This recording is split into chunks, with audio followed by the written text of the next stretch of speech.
Hi everyone. While browsing through my repository, I found this very old application which I developed somewhere at least 15 years ago as a student, and I wanted to share this with you today. It's not some complex C++ builder project, but I believe it can have an educational value in a sense that this application demonstrates how bubble sort and selection sort algorithms work. So let's see. Okay, in order to start, first we need to generate a random array, and we need to specify how many elements should that array have. And when I'm clicking generate, I will generate a random 10 elements, and that will happen each time when I click this button and generate. And now I can decide which algorithm do I want to demonstrate. Do I want to bubble sort or a selection sort? How does bubble sort work? Let's first explain it. Well, in each iteration, bubble sort will place the largest element at the end of the array.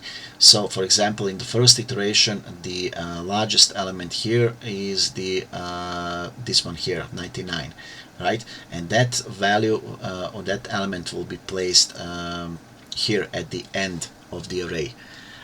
In the second iteration, only this portion of the array will be sorted, because the 99, this is the last element, will be already sorted, so it will be skipped. And in that second iteration, the second biggest value will be placed, which is in this case, I believe, 84. So we would have 99 here, then 84, then in the third iteration only this part of the array would be sorted, and so on. So let's see how does everything work.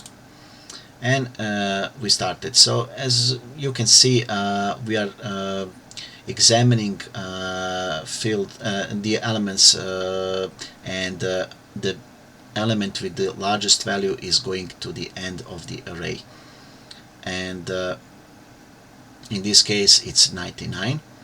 Okay, and this element is now sorted, so we are starting with the second iteration in which we are trying to sort the rest of the array here, and we see that number 84 is going to be landed in this place here. And in the third iteration, we are just trying to sort this part of the array.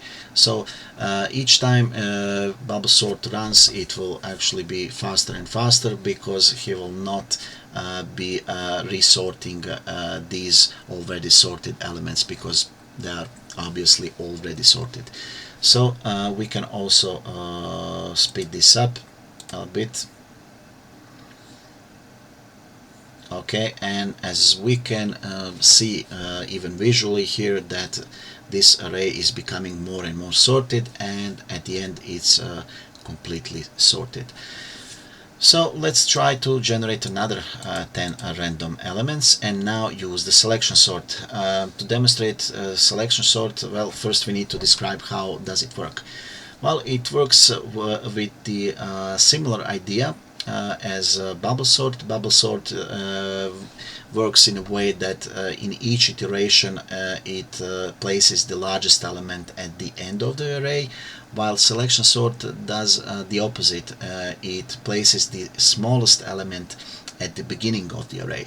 So, for example, selection sort will check 28, the first element in this case, and will ask, okay, what is the smallest value in the rest of the array?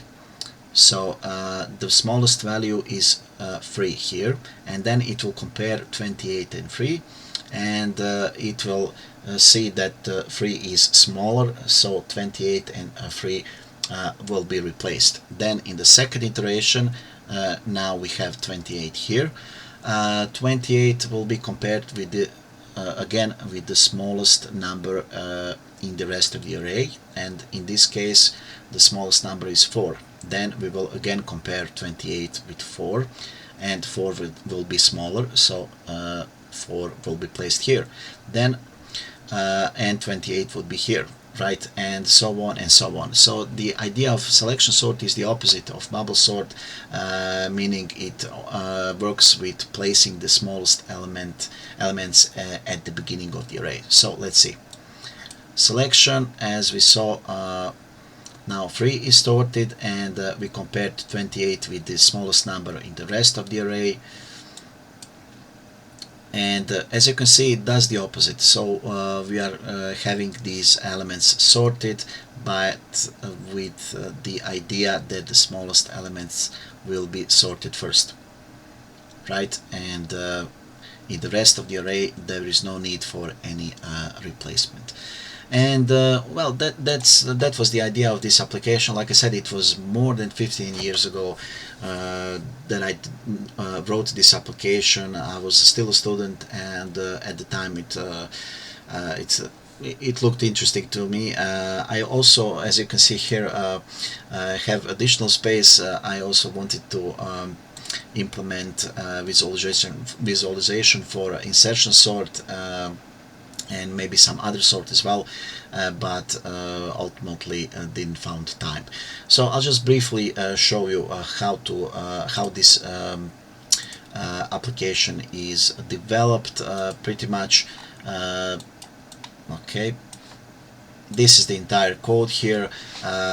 What I'm trying to do here is to create multiple shapes, and those shapes can be replaced by one another, and this replace function is just performing an animation where the shape first goes down, and then it moves left, then goes right, and so on.